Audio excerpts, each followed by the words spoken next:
හොඳයි. එහෙනම් දරුවනි ආයුබෝවන්. අද අපි කතා කරන්න යන්නේ අපේ අධ්‍යාපන උත්සාහික පත්‍ර උසස් පෙළ විභාගයේ කෘෂි විද්‍යාව විෂය නිර්දේශයකදී හමු වෙන අපේ 8 වන ඒකකය. නැත්නම් 8 වන නිපුණතාව කියන්න පුළුවන්. මොකක්ද මාතෘකාව? උචිත තාක්ෂණයේ භාවිතා කරමින් ශාක ප්‍රචාරණයේ නියැලීම. සමහරු මේක බොහොම කෙටියෙන් දක්වනවා ශාක ප්‍රචාරණය කියලා. ඒකට අපි කතා කරන්න යන්නේ එක ශාක ප්‍රචාරණ ක්‍රමයක් වන බද්ධ කිරීම පිළිබඳවයි.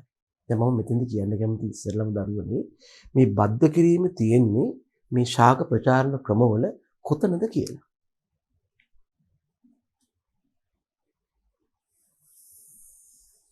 අපි ගත්තොත් එහෙම ඉස්සෙල්ලාම දැනගන්න ඕන ළමයි මොකක්ද මේ ශාක ප්‍රචාරණය කියන්නේ කියලා. ඒ ගැන පොඩි අවබෝධයක් අපි ලබා ගන්න ඕන. දැන් වෙලා තියෙන ළමයි ස්වභාවිකව ඕනෑම ජීවි ශාකයක් වේවා සතෙක් වේවා දරන උත්සාහයක් තියෙනවා මොකක්ද? තමාගේ වර්ගය බෝ කරන්න. ඕනෑම ජීවියෙකුගේ ප්‍රධානම අරමුණ වෙලා තියෙන තමන්ගේ වර්ගය බෝ කරන එක. සතුන් සම්බන්ධයෙන් නම් තමන්ගේ වර්ගය බෝ කරන එකට අපි කියනවා ප්‍රජනනය කියලා. ශාකවලට තමන්ගේ වර්ගය බෝ කිරීමේ ක්‍රියාවට අපි කියන්නේ ප්‍රචාරණය කියලා.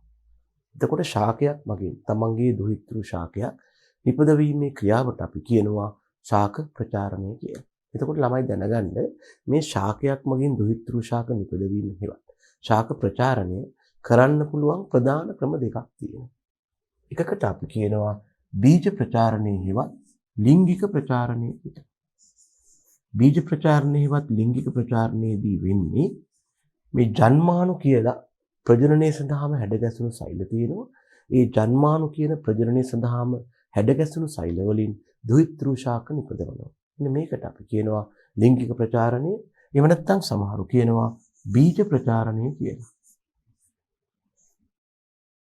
මේ යටතේ පුෂ්පය කියන ප්‍රජනක අවයවයේ තියෙනවා. පුෂ්පය තුල තියෙනවා පරාග, ඒ වගේම ඩිම්බ. ඒවා සංසේචනය මගින් ඇති වෙනවා යුක්තාණුවක්. යුක්තාණුව පස්සේ කලලයක් බවට පත් වෙනවා. මේ කලලේ වටා ආරක්ෂක පටලයක් හැදෙනවා. ඒ වගේම කලලේ වර්ධනය හා නඩත්තුවට ප්‍රරෝහණය වෙන්න ඕන වෙලාවට සංචිතාහාර ගබඩා වෙනවා. අන්න ඒ ව්‍යුහයට අපි කියනවා බීජයක් කියලා.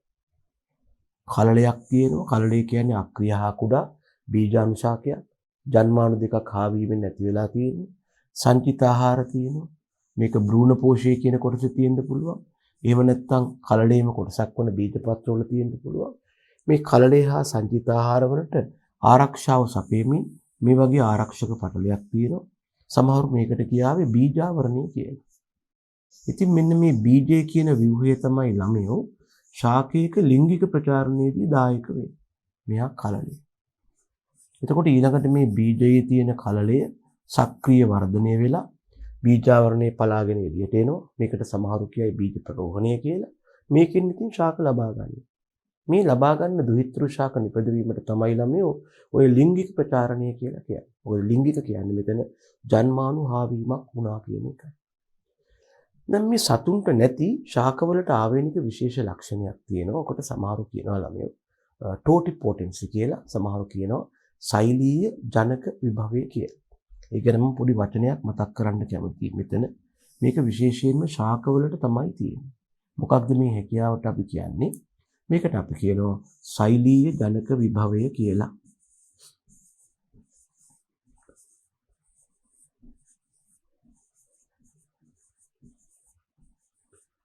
ළමයි මේකට අපි ඉංග්‍රීසියෙන් කියනවා cellular totipotency කියලා. මේකට අපි ඉංග්‍රීසියෙන් කියනවා cellular totipotency කියලා.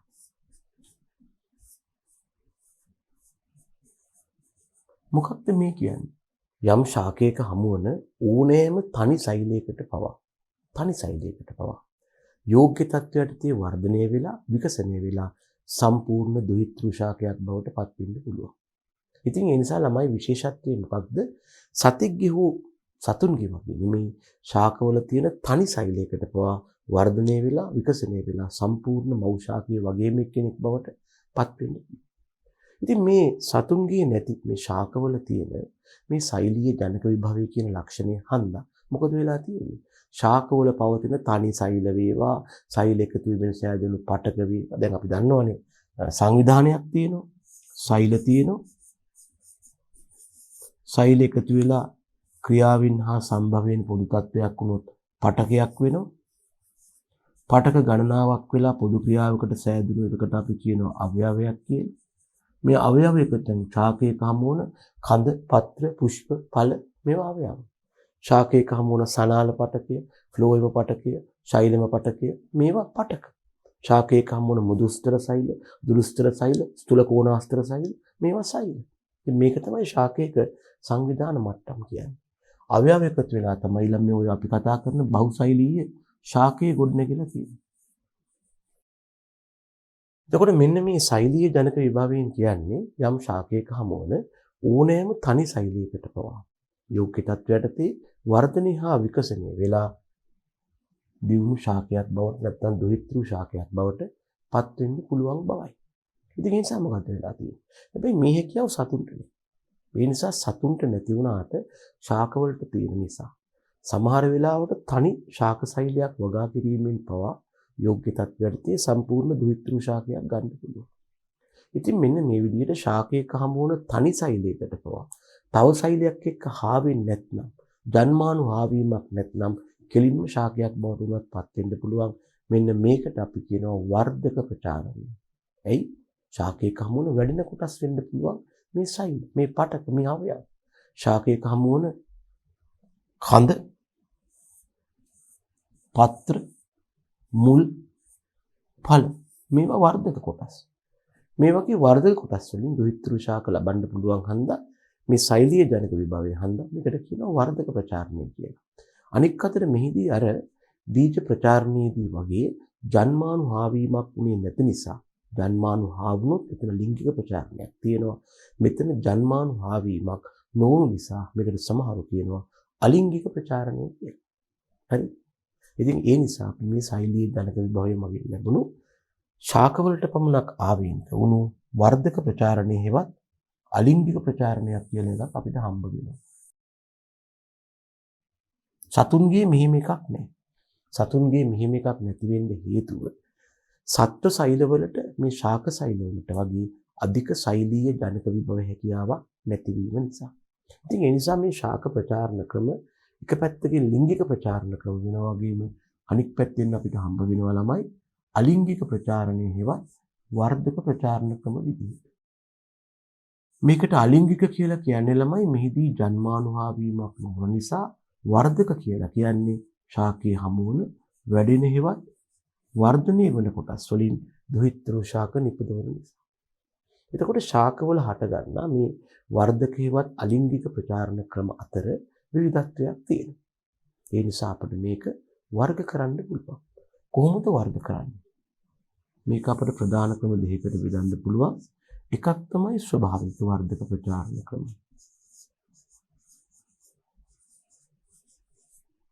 දැන් මේ ස්වභාවික ක්‍රමයටදී වෙන්නේ ළමයි ශාකවල ඉබේම හට ගන්නවා වර්ධක ප්‍රචාරණය සඳහා යම් යම් අවයව.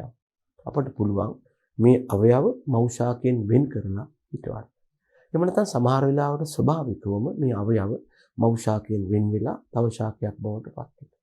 ඉතින් ඒ නිසා මේක වෙන් කිරීමක් හෙවත් වෙන්වීමක් අවශ්‍ය වෙනවා. ඒ නිසා මේ ස්වභාවික වර්ධක ප්‍රචාරණ ක්‍රමවලට සමහරු කියනවා වෙන් කිරීම කියලා. මොකද මේවා මව් ශාකයෙන් වෙන් කර ගැනීමක් අවශ්‍ය වෙන හන්දා. මේවට සමහරු කියනවා වෙන් කිරීම කියලා. මේ අර්ථය අපිට හමු වෙනවා මෙන්න මේ වගේ ස්වභාවික වර්ධක ප්‍රචාරණ ක්‍රම එහෙම නැත්නම් වෙන් කිරීම. අපි සමහර වෙලාවට පොළොව යට තියෙන කඳන් හෙවත් භූගත කඳන් පාවිච්චි කරනවා. මේ වෙන් කිරීම යටතේ අපි පොළොව යට තියෙන කඳන් හෙවත් භූගත කඳන් පාවිච්චි කරනවා. සාමාන්‍ය ශාකයක කඳ තියෙන්නේ පොළොව උඩයි නැත්නම් වායව විදිහටයි. නමුත් මේ කඳේ ලක්ෂණය තමයි ළමයෝ මෙයා තියෙන්නේ පොළොව යට. ඒ නිසා මෙයාට කියනවා භූගත කඳක් කියලා. මෙයා කඳක් කියලා ඔප්පු කරන්න පුළුවන්. මෙයාගේ පත්‍ර තියෙනවා, අංකුර තියෙනවා. හැබැයි පත්‍රවලට ළමයි සූර්යාලෝකය ලැබෙන්නේ නැති හන්දා මේ පත්‍රවලට ප්‍රභා සංශ්ලේෂණ හැකියාවක් නැහැ. ඒ නිසා ඒවා නිකම්ම මේ කොළ පාටින් තොරව තියෙනවා. ඒ නිසා කොළ පාටින් තොරව තියෙන මේ පත්‍රවලට සමහරු කියනවා තමයි ශල්ක පත්‍ර කියලා. ඉංග්‍රීසියෙන් කියනවා තමයි ස්කේල් ලීව්ස් කියලා. අපි සාමාන්‍යයෙන් ඔය කෙසෙල් ශාකයක හමු වන භූගත කඳුල තමයි කෙසෙල් අලේ හේවත් රයිසෝමය කියලා කියන්නේ. ඒක නිකන් අර කළු පාට නිකන් කොළ කොළ වගේ තියෙනවා වේලිලා ගියා වගේ. අන්න ඒ තියෙන්නේ ශීන වූ ශාක පත්‍රය. ඒවට අපි කියනවා ශල්ක පත්‍ර හේවත් ස්කේල් ලීව් ස්කේල්. සූර්යාලෝකය ලැබුණ නැති නිසා ඒවට හැකියාවක් නැහැ. ප්‍රභා සංශ්ලේෂණය කිරීමට යෝග්‍ය වන විදිහට හරිතප්‍රද නිෂ්පාදනය කරන්න. හරි. එතකොට ළමයි මේ විදිහට එක භූගත කඳන් වර්ගයකට අපි කියනවා අර කෙසෙල් වල එහෙම හමුවන මේ අතට හරස් වර්ධනයක් එවත් තිරස් වර්ධනයක් දක්වන කට්ටිය කවුද ළමයෝ? රයිසෝම. තව කට්ටියක් ඉන්න උදාහරණ තමයි කෙසෙල්, එහෙම නැත්නම් කා, ඉඟුරු, බුත්සරණ වගේ උදවිය, කැනාස් වගේ උදවිය. තව කට්ටියක් ඉන්නවා හැබැයි ඒගොල්ලත් භූගත කඳක් තමයි. හැබැයි මෙහෙම නෙමෙයි වර්ධනය වෙන්නේ පහළ. ඒ නිසා අපි ඒගොල්ලන්ට කියනවා තමයි ළමයෝ කෝම කියලා. තව කට්ටියක් ඉන්නවා වායව අංකුරවල සංචිත ආහාර තැන්පත් වීම පස්තුලට ගමන් කරලා වැඩෙන කට්ටිය. අපි කියනවා ස්කන්ධාකන්ද කියලා. අල කියලා කියන්නේ. දැන් මේ කෝම වලට උදාහරණ තමයි ළමයෝ ගහල, හබරල ඒ වගේ උදවිය. ස්කන්ධාකන්ද වලට උදාහරණේ අර්ථාපල් වෙනවා. තව කට්ටියක් ඉන්නවා තමයි ළමයෝ ශාකයේ පත්‍රපාදයේ සංචිත ආහාර තැන්පත් වෙලා ව්‍යාජ කඳක් නිර්මාණය වෙනවා. ඒක නිකන් බල්බ් එකක් වගේ මෙහෙම බෝලයක් වගේ තියෙනවා. ඒවට කියනවා බල්බ කියලා. ළමයි උදාහරණේ තමයි ලූණු, වල් ලූණු ආදී. තවත් සමහර වෙලාවට මේ ශාකයේ මුල් කොටස හෝ පාදස්තයට යම් හානියක් වුණාම එතනින් හටගන්නවා දුහිතෘ ශාක. අන්න ඒ බඳු ව්‍යුහවලට අපි කියනවා මොටියන් කියලා. මුලින් හටගන්නා නැත්නම් පාදස්ත කොටසින් හටගන්නා අංකුර මොටියන් වෙනවා. මේ කතා කළේ එක ස්වභාවික වර්ධක ප්‍රචාරණ ක්‍රමයක් වෙන් කිරීමේදී හමුවන භූගත කඳන් ගැන. තව එක්කෙනෙක් අපිට දක්වන්න පුළුවන් තව ස්වභාවික වර්ධක ප්‍රචාරණ ක්‍රමයක් තමයි ළමයෝ මොරෙයන්. මොරෙයන් කියලා කියන්නේ ශාකයෙන් හටගන්නා කක්ෂී අංකුරවල සංචිත ආහාර තැන්පත් වෙලා දුහිතෘ ශාක බවට පත් වෙන්න පුළුවන්. මේගොල්ල මව් ශාකයෙන් වෙන් කරලා හිටවුවාම අපිට දුහිතෘ ශාක ලබා ගන්න පුළුවන්. දැන් අර කෙසෙල් වල රයිසෝමය කියන භූගත කඳින් හට ගන්නවා. කෙසෙල් වල සැබෑ කඳ තියෙන පොළොව යටනේ. ඒකෙන් හට ගන්නවා කක්ෂී අංකුර වලින් මේ වගේ කෙසෙල් පැල කියලා අපි දකින්නේ මේ මොරෙයන්. මේවා වෙන් කරලා හිටවන්න පුළුවන්. ඒ වගේම තව කට්ටියක් ඉන්නවා ශාකයේ හටගන්න ප්‍රජනක අංකුර. ප්‍රජනක අංකුර කියලා කියන්නේ ළමයි අනාගතයේදී පුෂ්පයක් බවට පත් වෙන උදවිය. හැබැයි මේ ශාකයේ තියෙන ප්‍රජනක අංකුරේ සංචිත ආහාර තැන්පත් වෙලා එයා ටිකක් ඉදිමීගේ තත්ත්වයක් තියෙනවා.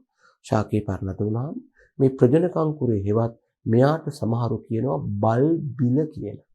බල්බ නෙමෙයි බල් බිල. මෙයා මව් ශාකයෙන් වෙන් වෙලා වැටිලා දුහිතෘ ශාකයක් බවට පත් වෙනවා. උදාහරණයක් තමයි ගෝනි ගස් එවත් ගාවේ ඇමරිකානා. ඊට අමතරව තවත් ස්වභාවික වර්ධක ප්‍රචාරක ව්‍යුහයක් තමයි දාවක. දාවක කියන්නේ ඇයි මේවා පොළොව දිගේ දුවමින් වර්ධනය වෙන ආදියයි. මම මේ කතා කළේ ස්වභාවික ශාක වර්ධක ප්‍රචාරණ ක්‍රම ඉබේ හේවත් ස්වභාවිකව ශාකේ හට ගන්නවා. හැබැයි වෙලා තියෙන්නේ මොකක්ද? මේවා අපට ප්‍රමාණවත් නැහැ වාණිජ වගාවන් ලබා ගන්න. ඒ නිසා මොකද අපි කරන්නේ? කෘත්‍රිමව ශාක වර්ධක ප්‍රචාරණයට යනවා.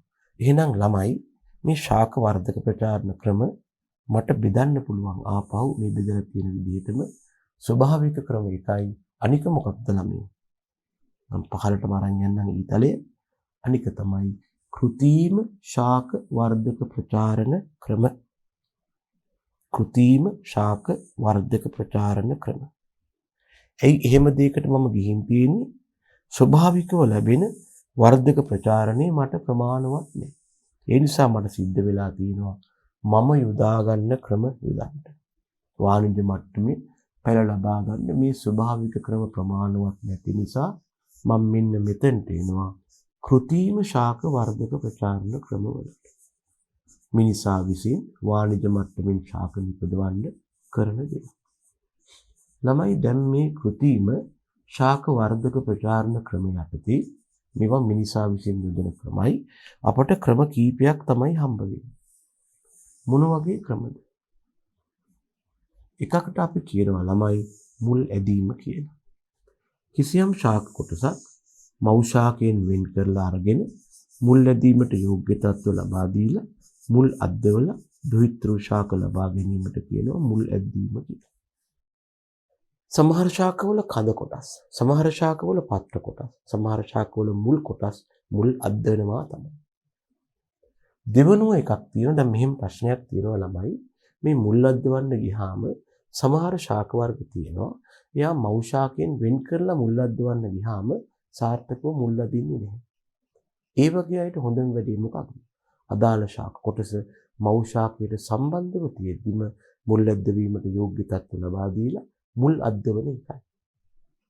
මෙන්න මේකට අපි කියනවා ළමයි අතු බැඳීම හෙවත් ලේයර් කිරීම කියලා. ඔබට මතක ඇති මේ යටතේ ප්‍රමාණ දෙකකට බෙදන්න පුළුවන්. ලේයර් කිරීම, වායව ලේයර් කිරීම, පොළොව උඩ තියාගෙන කරන එක, භූගත හෙවත් භූමි ලේයර් කිරීම, පොළොව සමග ගැටෙන පරිදි කරන. මේවා කෘත්‍රිම නැත්නම් මානවයා විසින් කරන ශාක වර්ධක ප්‍රචාරණ ක්‍රම. ළමයි අන්න ඒ බඳු ශාක වර්ධක ප්‍රචාරණ ක්‍රමයක් තමයි බද්ධ කිරීම කියලා කියන්නේ. අපි මේ මොහොතේ අවධානය යොමු කරන්නේ මේ ශාක බද්ධ කිරීම ගැන. අපි පාඩම වෙන්නේ මේ අවස්ථාවේ ශාක බද්ධ කරන එකයි. මම මුලින්ම පෙන්눔 කළේ දරුවනේ ඔබට අපි කොතනද ඉන්නේ දැන් කියන එකයි. ඊට අමතරව තවත් ශාක වර්ධක ප්‍රචාරණ ක්‍රමයක් තියෙනවා. ඔකට සමහරු කියනවා ශාක වර්ධක ප්‍රචාරණේ නව ප්‍රවණතා. මොකද මේක මේ සාම්ප්‍රදායික ආපු ක්‍රමයක් නෙමෙයි, මේත කාලේ දියුණු වුණු ක්‍රමයක්. මේකට සමහරු කියනවා ශාක පටක රෝපණය කියලා. අපි බද්ධ කිරීමෙන් පස්සේ තමයි ඒ ගැන සලකා බැලිය යුත්තේ. මොකද පිළිවෙලක් තියෙනවනේ. ඒක අපි වෙනම පාඩමක් කරලා තමයි සලකා බලන්නේ. එහෙනම් අපේ කතාව බද්ධ කිරීම ගැන. එහෙනම් අපි දැන් පුතේ ඉන්නේ මෙන්න මෙතන. හරිද? රයිට්. මම පෙන්눔 කළා උගුල්ලන්ට අපි කොතනද ඉන්නේ, ඇයි මේ බද්ධ කිරීම ගැන ශාක ප්‍රචාරණය යටතේ කතා කරන්නේ කියලා ටිකක් දීර්ඝ සාකච්ඡාවකින්. එහෙනම් මෙන්න ළමයි පාඩම මොකක්ද? බද්ධ කිරීම. උචිත තාක්ෂණ භාවිතයෙන් ශාක ප්‍රචාරණය යටතේ අපි යෝජනා කරන 8 වන පාඩම බද්ධ කිරීමයි. හරිද? බද්ධ කිරීමට ඉංග්‍රීසියෙන් වචන දෙකක් පාවිච්චි වෙනවා. එකකට කියනවා බඩින් කියලා, නැත්නම් ග්‍රාෆ්ටිං කියලා කියනවා. සාමාන්‍යයෙන් ඔය බඩින් හා ග්‍රාෆ්ටිං අතර තියෙන වෙනස මේකයි. ඔය බඩින් කියන පදයෙන් අදහස් කරන්නේ ළමයි අංකුර බද්ධය. මම පස්සේ ගැන කියලා දෙනවා ඔයගොල්ලන්ට කොහොමද. බද්ධ කිරීමේදී ක්‍රම දෙකක් තියෙනවා. එකක් තමයි අංකුර බද්ධය. ඔය අංකුර බද්ධය යොදන එකට තමයි ළමයෝ බඩින් කියලා කියන්නේ. බඩ් කරනවා කියලා සාමාන්‍ය ව්‍යවහාරය කියන්නේ. ඒ වගේම තවත් බද්ධ ක්‍රමයක් තියෙනවා. ඒකට කියන්නේ රිකිලි බද්ධය කියලා. මේ දෙකේ වෙනස අපි පස්සේ බලමු. සාමාන්‍ය ව්‍යවහාරයේදී හුඟක් වෙලාවට මෙන්න මේ රිකිලි බද්ධයට තමයි ළමයෝ මේ ග්‍රාෆ්ටිං කියන පදේ යොදාගන්නේ. මේ නිසා වඩා නිවැරදිව කතා කරද්දී ළමයි බද්ධ කිරීම කියන කතන්දරය ඇතුලේ අංකුර බද්ධය හා රිකිලි බද්ධය කියන දෙකම තියෙනවා. නැත්නම් බඩින් ඇන් ග්‍රාෆ්ටිං කියලා තමයි අපි ඒකට භාවිතා කරන්නේ. ඔන්න ඕකයි ඕකට හේතුව. දැන් මොකක්ද මේ බද්ධ කරනවා කියන්නේ? මූල පද්ධතියක් සහිත ශාකයකට වෙනත් ශාකයක කොටසක් සම්බන්ධ කරලා මේ දෙන්නට තනි ශාකයක්සේ වැඩිවීමට සලස්වනවා. මෙහිදී මූල පද්ධතිය සහිත ශාක කොටසට අපි කියනවා ග්‍රාහකය කියලා. ඒක මත තියලා සම්බන්ධ කරන ශාක කොටසට කියනවා අනුජය කියලා. තමයි මෙහිමයි. ශාක බද්ධ කිරීමේදී පොඩි සමහරු තර්කයක් ඉදිරිපත් කරනවා. තර්කය තමයි ශාක බද්ධ කළාට මේ පවතින ශාක සංඛ්‍යාව වැඩි වෙන්නේ නැහැ. ඔව් ඒක පොඩි ඇත්තක් තියෙනවා. ඉන්න ශාකයේම තමයි තියෙන්නේ. හැබැයි එක දෙයක් තියෙනවා, ඉන්න ශාකයේ අස්වැන්නේ ගුණාත්මේ හා ප්‍රමාණාත්මේ අඩු නම් අපි බද්ධ කිරීම තුළින් ඒ අස්වැන්නේ ගුණාත්මය ප්‍රමාණාත්මය රෝග පරිබෝධි ප්‍රතිරෝධතාව වැනි ගොඩක් ලක්ෂණ දිනු කරනවා. අලංකාර මල් ලබා ගන්නවා. හරි? ඉතින් ඒ නිසා ශාක බද්ධ කිරීම මගින් සංඛ්‍යාත්මක වුණම් වැඩි වෙන්නේ නැහැ ළමයෝ. ඒක මම පිළිගන්නවා. හැබැයි ශාකයේ ගුණාත්මක වශයෙන් වර්ධනයක් සිද්ධ වෙනවා. හරිද? ඉතින් සමහරු මේ චෝදනා කරනවා මේදී ශාකවල සංඛ්‍යාත්මක වර්ධනයක් නොවීම නිසා සැබෑවටම මේක වර්ධක ප්‍රචාරණ ක්‍රමයක්ද කියලා. නමුත් අස්වැන්නේ ගුණාත්මක වැඩිවීමක් සිදුවීම දිහා බලන අපිට පුළුවන් මේක වර්ධක ප්‍රචාරණ ක්‍රමයක් වශයෙන් දක්වන්න. එහෙම නැත්නම් අපි එකම ශාකයකට ඔය අනුජ කියන જાතිය කීපයක් බද්ධ කළොත් විවිධාකාරී අනුජ වලින් විවිධ ශාකාකාර ලබා ගන්න පුළුවන්. එකම ග්‍රාහකයේ තිබ්බත් අනුජ ගොඩක් හැදෙන නිසා දැන් අපිට පුළුවන් ඕනනම් දැන් එහෙම හිතන්නකෝ. අපි යොදා ගන්නවා එකම තිබ්බටු ශාකයක්. මේ තිබ්බටු ශාකයේ තියෙනවා නම් අතු දෙකක්. එහෙම හිතන්නකෝ. මේක බොහොම සුප්‍රසිද්ධ බද්ධයක්. මේ තියෙන්නේ තිබ්බටු ශාකය. මේ තිබ්බටු ශාකයේ මෙහෙම අත්තක් තියෙනවා මෙහෙම අත්තක් තියෙනවා. මේ තිබ්බටු ශාකයක් තියෙනවා.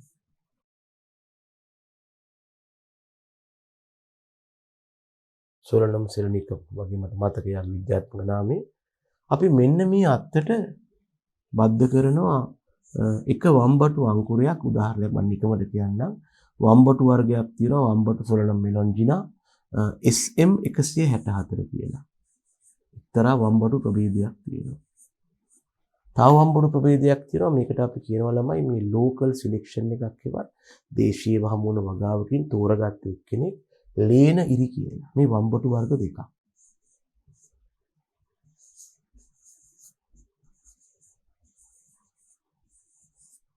එහෙම බද්ධ කළාට පස්සේ මොකද වෙන්නේ? එකම තිබ්බටු ගහ තමයි තියෙන්නේ. මේ අත්තේ SM 164 ගිරි හැදෙනවා. මේ දෙක වෙනස්. මේකේ ඉරි වගේ තියෙන ලේන ඉරි හැදෙනවා. මේක දම් පාට වෙන වර්ගයක්. එතන මොකද කියන්නේ? මේ එකම ග්‍රාහකයක් තිබ්බට මේ දෙන්න ගස් දෙකක් වගේ. ඒ නිසා තව කට්ටිය තර්ක කරනවා නෑ එහෙම නෙමෙයි. ශාක සංඛ්‍යාව වැඩිවීමක් වෙලා තියෙනවා. කොහොම හරි වේවා. ශාක බද්ධ කිරීම අපි සලකනවා. ශාක වර්ධක ප්‍රචාරණ ක්‍රමයක් විදිහට. මොකක්ද එහෙනම් කරලා තියෙන්නේ? යම් ශාකයක මූල පද්ධතියක් සහිත කොටසක් තියෙන ශාකයක් අරගෙන ඒකට තව ශාකයක් සම්බන්ධ කරලා මේ දෙන්නට තනි ශාකයක් සේ වැඩිවීමට සලස්වනවා. ඒ කියන්නේ මේ වගේ දෙයක්. මෙහෙම තියෙනවා ශාකයක මූල පද්ධතිය සහිත කොටසක්. හිතන්න මේ තියෙන්නේ පුළු මට්ටම කියලා. මෙහෙම තියෙනවා යම් ශාකයක කඳ. මෙන්න තියෙනවා යාගේ මූල මණ්ඩලය නැත්තම් මූල පද්ධතිය. මේ මූල පද්ධතිය සහිත ශාකයේ මෙහෙම තියෙද්දී මේකට අපි තව ශාකයක කොටසක් සම්බන්ධ කරනවා. තව ශාකයක කොටසක් මෙතන සම්බන්ධ කරනවා. සම්බන්ධ කරන නිසා මේකට බද්ධ කරනවා කියන්නේ. පොතු කෑල්ලක් ගෙන සම්බන්ධ කරන්න පුළුවන්. එතකොට මේ රතු පාට පොතු කෑල්ල ගත්තේ වෙන ශාකයකින්. එතකොට මේකේ තියෙන අංකුරයක් වේද පසු කාලීනව මේක වර්ධනය වෙනවා. කොහොම ටිකක් වර්ධනය වුණාට පස්සේ අපි කරන දෙයක් තියෙනවා මොකක්ද? මේ මුලින් පැවති ශාකයේ කඳ කොටස ඉහළින් කපලා දානවා. මෙන්න මෙයා උඩින් කපලා දානවා. කපලා දාලා මෙයාට විතරක් වර්ධනය වෙන්න සලස්වනවා. එහෙනම් මෙතෙන්දී අපි ශාක කොටස් දෙකක් එකට සම්බන්ධ කරලා ඒකට තනි ශාකයක්සේ වැඩිවීමටයි සලස්වන්නේ. මේදී පොළොව සමග සම්බන්ධ වෙලා තියෙන මේ මූල පද්ධතියක් සහිත ශාක කොටසට අපි කියනවා ග්‍රාහකය කියලා. ග්‍රාහකයක අනිවාර්ය ලක්ෂණයක් තමයි මූල පද්ධතියක් තියෙනවා. මේ ග්‍රාහකයට සමහර ඉංග්‍රීසියෙන් කියනවා ස්ටොක් කියලා. අන්න ඒ ග්‍රාහකය කියන ශාක කොටස මත තබා සම්බන්ධ කළ කොටසට අපි කියනවා අනුජය කියලා. ග්‍රාහකයේ මත තබා සම්බන්ධ කළ කොටසට අපි කියනවා අනුජය කියලා.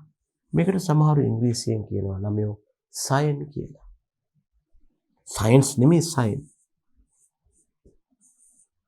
එහෙනම් මෙන්න මේක තමයි ශාක බද්ධයකදී කළේ. හරිද? මූල පද්ධතියක් සහිත ශාක කොටසක් හෙවත් ග්‍රාහකයකට තවත් ශාක කොටසක් සම්බන්ධ කරලා මේක ඉතින් මෙහෙම තියෙන්න ඉතින් අපි වෙලුම් පටි වලින් වෙලනවා ඇති ඒක වෙනම කතාවක් නේ ළමයෝ. මේක ඉතින් පටි වලින් බඳිනවා ඇති ඒක වෙනම කතාවක්.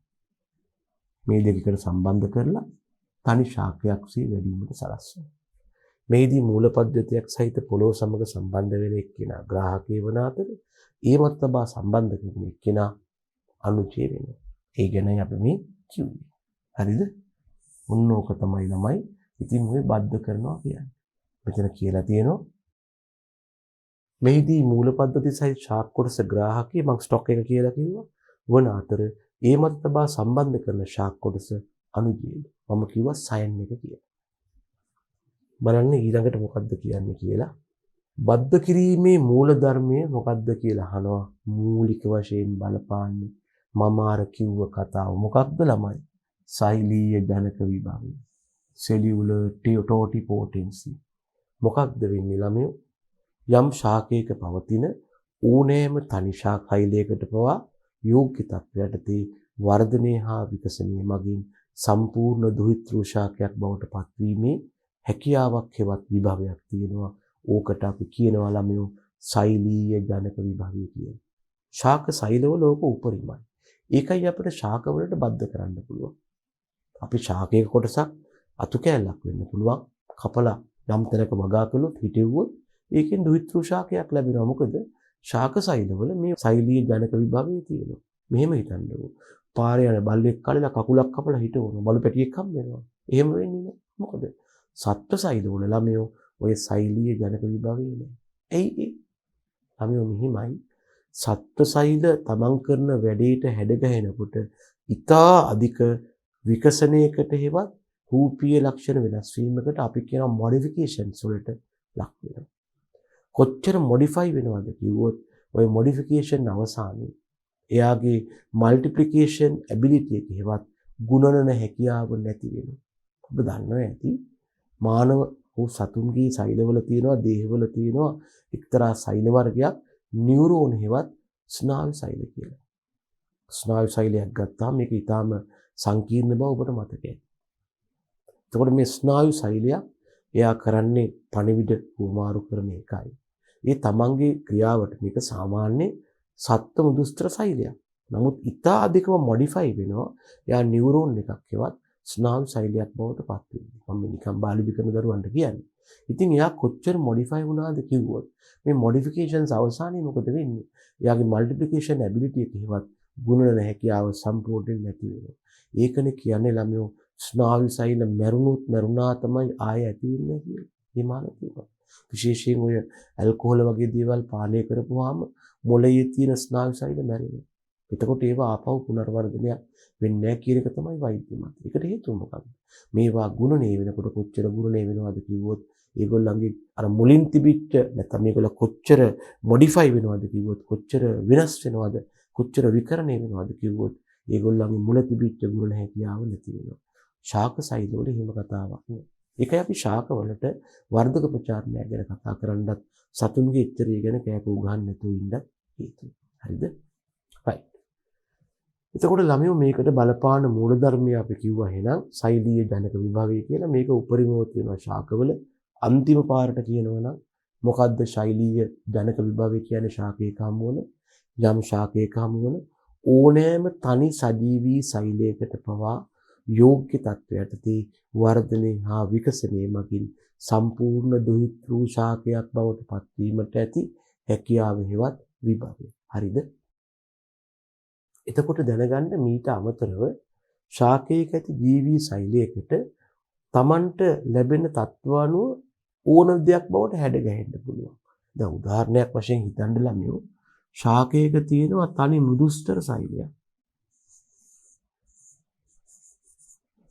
මේ තනි මෘදුස්තර සෛලයට පුළුවන් නේද ඕනකමක් තියෙනවා නම් අපිචර්ම සෛලයක් වෙන්න. එහෙම නැත්නම් බාහික සෛලයක් වෙන්න. එහෙම නැත්නම් ඉනි මෘදුස්තර සෛලයක් වෙන්න. එහෙම නැත්නම් සවිවර මෘදුස්තර සෛලයක් වෙන්න. එහෙම නැත්නම් පාලක සෛලයක් වෙන්න. එහෙම නැත්නම් සනාල මෘදුස්තර, ෆ්ලෝයම් මෘදුස්තර, ශෛල මෘදුස්තර බවට. ඉතින් ඒ වගේ මේ දැනගන්න ශාකයක තියෙන ඕනෑම සජීවී සෛලයකට ඕන කෙනෙක් බවට පත් වෙන්න පුළුවන්. ඕනම අයෙක් බවට පත් වෙන්න පුළුවන්. ඒ නිසා තමයි ශාකයක හමුවන විවිධ අවයව බවට මේගොල්ලෝ පත් වෙලා ප්‍රචාරණ හැකියාව පවත්වා ගන්න. හරි. එතන අපි කතා කළේ බද්ධ කිරීමේ මූලධර්මය. මේකට බලපාන එකක් තමයි සෛලීය ජනක විභවය. අනික තමයි ශාකයක තියෙන ඕනෑම සජීවී සෛලයකට නැත්නම් ඕනෑම ජීවී සෛලයකට තියෙන මේ හැඩගැසීමේ හැකියාව අපිට වැදගත් වෙනවා. මේ යටතේ වෙන්න පුළුවන් දේ මට මෙහෙමත් කියන්න පුළුවන්. මේ ගැන තව පොඩ්ඩක් කතා කරන්න ගියොත් තමයි ඇත්තටම මොකක්ද ශාකයක් බද්ධ කිරීමේදී වෙන්නේ කියලා පොඩ්ඩක් හිතා ගන්නකො. අපි ශාක බද්ධ කිරීමේදී කරන්නේ ළමයි මේ විදිහට කිසියම් ශාකයක් ග්‍රාහකයක් වශයෙන් තෝරගන්නවා. මෙහෙම තියෙනවා නම් ග්‍රාහක ශාකය මං සරල බද්ධ කිරීමක් ගැන කල්පනා කරන්න. මේ තියෙන්නේ පොළොව මට්ටම. මෙන්න තියෙනවා ග්‍රාහක ශාකය. අපි මොකක්ද බද්ධ කිරීමක් යටතේ කරන්නේ ළමයි? අපි කොහොම සරලව ගත්තොත් මේ ග්‍රාහකය කියන ශාකයෙන් පොතු කෑල්ලක් අයින් කරනවා. මේ වගේ ග්‍රාහකය කියන ශාකයෙන් පොතු කෑල්ලක් කපලා ඉවත් කරනවා. ඒ වෙනුවට අපි යොදා ගන්නවා තව ශාකයක්. ඒ ශාකයට අපි කියනවා අනුජය කියලා. අනුජය මගින් තමයි අපි උසස් අස්වැන්නක් හරි මොනවා හරි ලක්ෂණයක් බලාපොරොත්තු වෙන්නේ. අනුජ ශාකයේ කඳෙන් හෝ අත්තකින් අපි මෙතෙන්ට හරියන පොතු කෑල්ලක් කපා ගන්නවා අංකුරයක් සහිතව. ඔකනේ සරලව කරන්නේ. මේ කපාගත්ත කෑල්ල ගෙනල්ලා මෙතෙන්ට සම්බන්ධ කරනවා. ග්‍රාහකයන් කෑල්ලක් අයින් කළා. ඒ වෙනුවට අනුජය කියන ශාකයෙන් මේක අනුජය කියන ශාකයෙන් පොතු කෑල්ලක් ගෙනල්ලා මෙතෙන්ට සම්බන්ධ කළා. දැන් මොකද වෙන්නේ? මේ ග්‍රාහකය හා අනුජය එකිනෙකා සම්බන්ධ වෙලා තමයි මේ වැඩේ සිද්ධ වෙන්නේ. ඇත්තටම ළමයි ඔතෙන්දි සිද්ධ වෙන්නේ මෙන්න මේ වාගේ දෙයක්. අපි නිකමට සරලව කතා කළොත් මේ ග්‍රාහක ශාකයේ කඳ ගැන. මේ ග්‍රාහක ශාකයේ කඳේ තියෙනවා පිටින්ම අපි ගත්තොත් එහෙම කඳක උච්චර්මයේ එච්චරම පැහැදිලි නැහැ. මොකද උත්සේදනයේ සීමා කරන්න ඒ වගේ උච්චර්ම වල දැඩි අවශ්‍යතාවයක් නැහැ. හැබැයි කඳේ තියෙනවා ළමයි මේ විදිහට අපි චර්ම සෛල. මම මේ කතා කරන්නේ දීබීජපත්‍රී කඳක් ගැන. එයාගේ තියෙනවා මේ විදිහට අපි චර්ම සෛල. ඒකට ඇතුලෙන් තියෙනවා මේ විදිහට බාහික සෛල.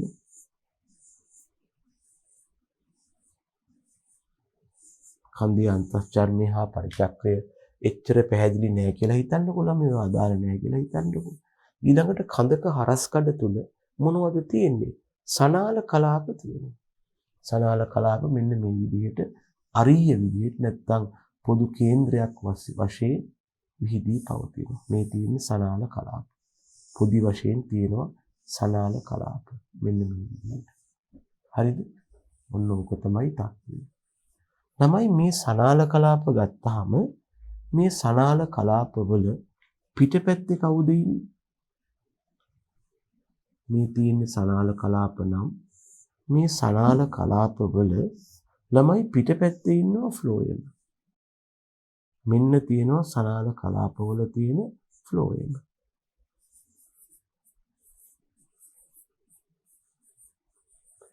මේ ඉලිප්සාකාර තනි ව්‍යුහයක් සනාල කලාපයක් වෙනවා. ෆ්ලෝයම ශාකය තුල ආහාර පරිවහනය කරනවා. ඒ වගේම ඇතුලෙන් ඉන්නවා කවුද? ජල පරිවහනයට දායක වන ශෛලම. ඇතුලෙන් ඉන්නවා ජල පරිවහනයට දායක වන ශෛලම. මේ ඉන්නේ ශෛලම.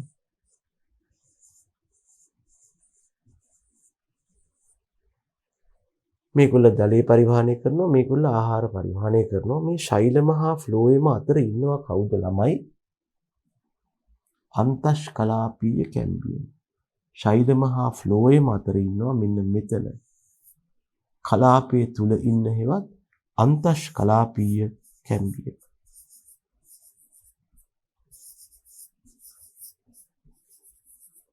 මේගොල්ලන්ට අපි කියනවා අන්තෂ්කලාපීය කැම්බියම කියලා. ඒතකොට දැනගන්න මේ වගේ සනාල කලාප සැකස්මක් තියෙන්නේ ද්විබීජපත්‍රී ශාක කඳක විතරයි. ඒක බීජපත්‍රී ශාක කඳක ව්‍යුහය මීට වඩා වෙනස් වෙනවා. අපි ශාක බද්ධ කිරීමකදී පුතේ මම දැන් කිව්වනේ අපි පොතු කෑල්ලක් අයින් කරනවා කියලා. අපි දැන් කිව්වනේ මෙතන මේ පොතු කෑල්ලක් ග්‍රාහකයන් අයින් කරනවා කියලා. ඔය පොතු කෑල්ලක් අයින් කරනවා කියන එක සෙල්ලමක් නෙමෙයි. අපි මෙන්න මේ ටික තමයි ඔය පොතු කෑල්ල අයින් කරනවා කියලා කපලා අයින් කරන්නේ ළමයි. මෙන්න මේ ඔක්කොම ටික අපි ඔය පොතු කෑල්ල අයින් කරනවා කියලා කපා ගන්නවා. කැපුමක් දාලා ළමයෝ මම බද්ධ පිහියක් මගින් කැපුමක් දාලා මෙන්න මේ ටික ඔක්කොම කපලා අයින් කරනවා. මේ ඔය කිව්ව ග්‍රාහකයෙන් අයින් කරන පොතු කැඩැල්ල.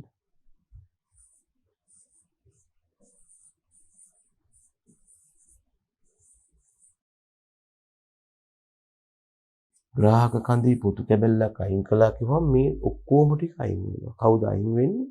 අභිචර්මය, බාහිකය, ෆ්ලෝයම, අන්තෂ්කලාපීය කැම්බියම කොටසක්. තව අන්තෂ්කලාපීය කැම්බියම් කොටසක් ඉතුරු වෙනවා, ශෛලමත් ඉතුරු වෙනවා. ඔන්න පොතු කැලලක් අයින් කළා. ඊළඟට මොකද කරන්නේ? මේකට මැච් වෙන්න නැත්තම් මේකට ගැලපෙන්න තවත් පොතු කැලලක් ගේනවනේ ළමයි. මේ තියෙන්නේ කොහෙන්ද ගේන්නේ? අණුජේ. ඒ ගෙනාව පොතු කැලල මෙතනට තියෙනවා. වෙන පොතු කැලලක් ගෙනලා රායින් කරපු වෙනුවට මෙතනට තියෙනවා. තියලා මොකද වෙන්නේ? මේ දෙක හොඳට සම්බන්ධ වෙන්නේ එකිනෙකා ස්පර්ශ වෙන විදිහට තියලා වෙලුම් පටිවලු වෙලනවා. දැන් මොකද වෙන්නේ? ළමයි මෙන්න මේ අවස්ථාවේදී මේ කියන අණුජය හා දැන් මේක අණුජය. අලුතෙන් තිබ්බ පොතු කැලලනේ. අණුජය හා ග්‍රාහකයේ අන්තෂ්කලාපීය කැම්බියම එකිනෙක ස්පර්ශ වෙනවා. ඒ සමග මොකද වෙන්නේ? මේ ග්‍රාහකයේ සහ අණුජයේ අන්තෂ්කලාපීය කැම්බියම එකිනෙක ස්පර්ශ වෙනවත් එක්කම ඒගොල්ල උත්තේජනය වෙනවා. මේ ලැබෙන උත්තේජනය යටතේ මොකක්ද ඒගොල්ල කරන්නේ? මුදුස්තර සෛල කපා හරින්න පටන් ගන්නවා. ඒගොල්ල මුදුස්තර සෛල කපා හැරලා දැන් මෙතන තියෙන මේ වගේ තත්වයක් ළමයි. ඒගොල්ල පටන් ගන්නවා මුදුස්තර සෛල කපා හරින්න. මෙහෙම තියෙනවා නම් ග්‍රාහකය මෙහෙම සම්බන්ධ කළේ අණුජය නම්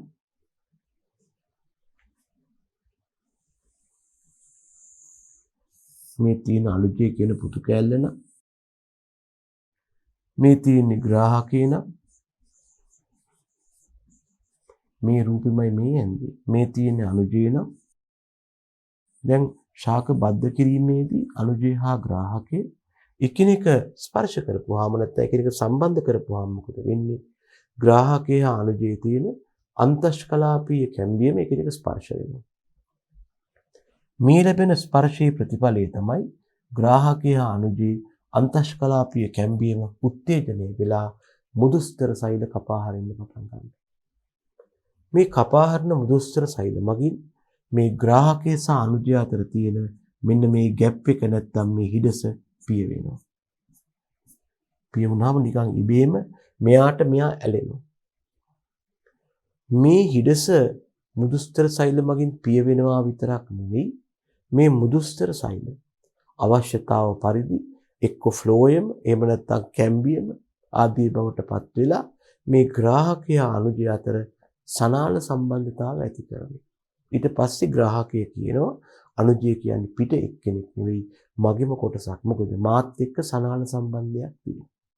අන්න එතකොට තමයි ශාක බද්ධයක් හරි ගියා කියලා අපි අර වෙලුම් පටි වලින් තිබ්බ ශාක කොටස ටික දවසක් ගියාම මේකට ඇලිලා වාගේ තියෙන එක කොටයි. ඒ කියන්නේ බද්ධිය සාර්ථක වෙනවා.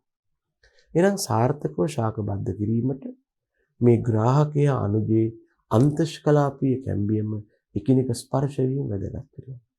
ඒගොල්ල එකිනෙක ස්පර්ශ වෙනවත් එකම උත්තේජ වෙලා ඒගොල්ල කපා හරිනවා කවුද?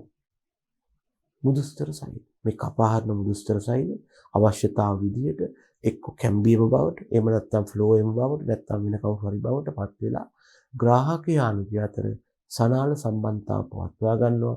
ඊට පස්සේ මේ දෙන්නම තනි පුද්ගලයෙක් බවට තනි ශාකයක් බවට පත් වෙනවා.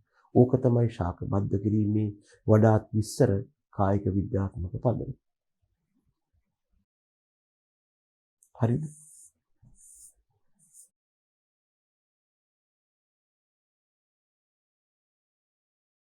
ඕක තමයි මෙතික් වෙලා අපි කිව්වේ. එකක් තමයි ශාක බද්ධ කිරීමේදී සෛලීය ජනක විභවයේ බලපානවා. අනික තමයි අර මුදුස්තර සෛලවලට පුළුවන් නේද අර අවශ්‍යතාව විදිහට. දැන් මුදුස්තර දැනගන්න කැම්බියම කියන්නේ අන්තෂ්කලාපීය කැම්බියම කියන්නේ මුදුස්තර සෛල. මුදුස්තර සෛල මෙතෙන්දී වෙන්න ඕනේ කවුද යා බවට පත් වෙනවා. ෆ්ලෝයම බවට, කැම්බියම් බවට, වෙනත් මුදුස්තරයක් බවට පත් වෙනවා.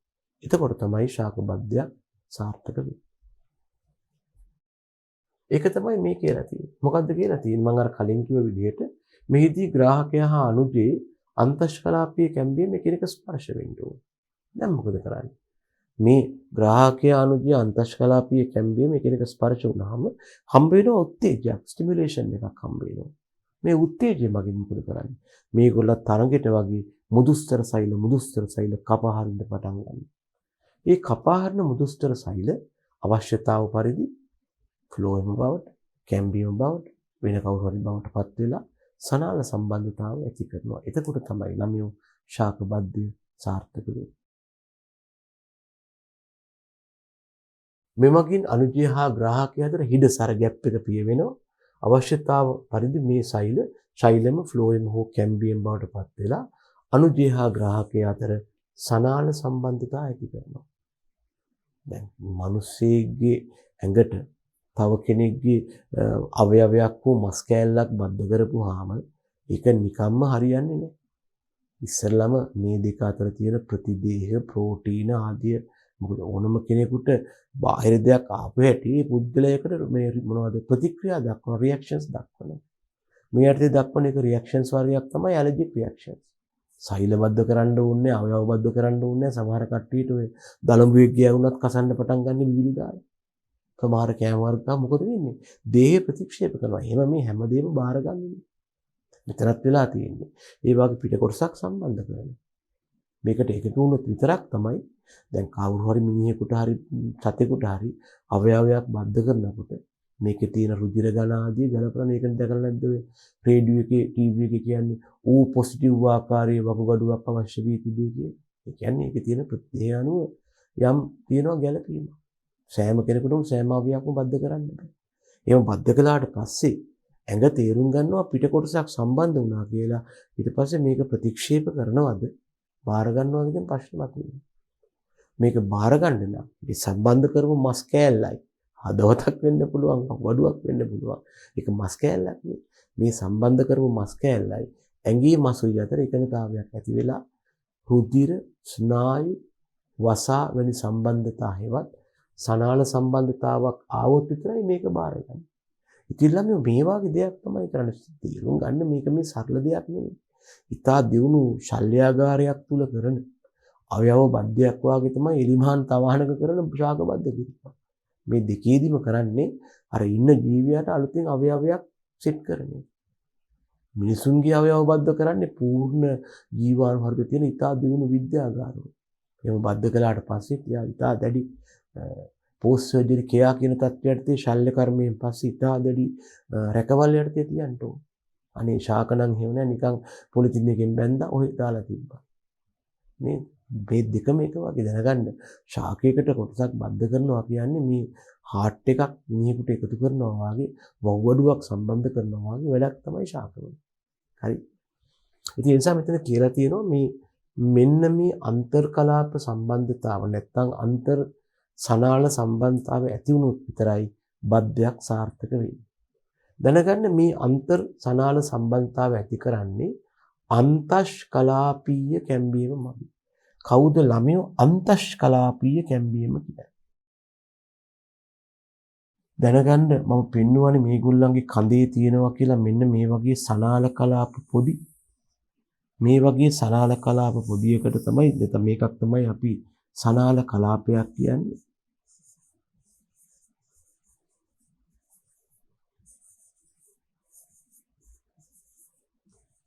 මේක පිටින් ඉන්නවා ළමයෝ ෆ්ලෝයම ඇතුලෙන් ඉන්නවා ළමයෝ ශෛලම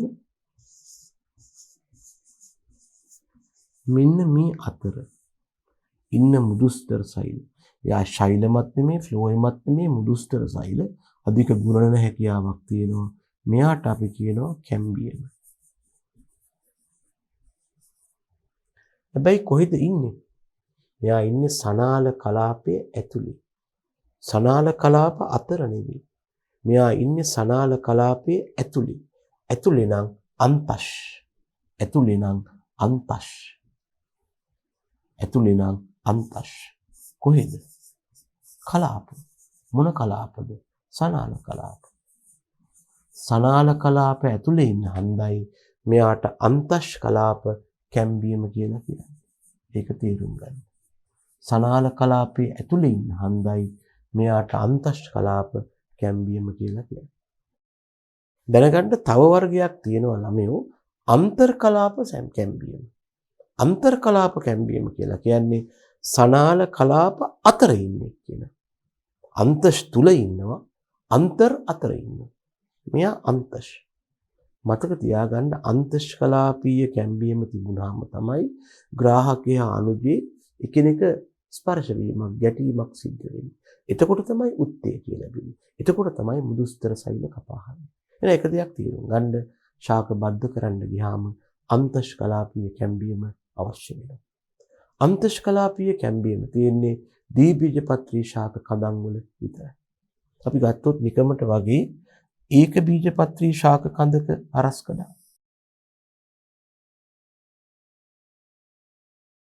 අපි ඒක බීජපත්‍රී ශාක කඳක හරස්කඩක් ගත්තොත් මේකේ ළමයි සනාල කලාප කිසිම රටාවකින් තොරව ආඹු ලෙස විසිරී පවතිනවා. මේකේ ශෛලම වෙනමයි ෆ්ලෝයම වෙනමයි තියෙන්න පුළුවන්. ශෛලම වෙනමයි ෆ්ලෝයම වෙනමයි තියෙන වෙලාවක ඒ අතර අන්තශ් කලාප කැම්බීම නැහැ. දැනගන්න ඒක බීජපත්‍රී ශාක කඳක අන්තශ් කලාපීය කැම්බීම නැහැ. අන්තශ් කලාපීය කැම්බීම නැතිනම් ග්‍රාහකයා අනුජය සම්බන්ධ කරපුවාම එකිනෙක ස්පර්ශ වෙලා උත්තේජ වෙලා මුදුස්තර සෛල කපා හරින්න කෙනෙක් නැහැ.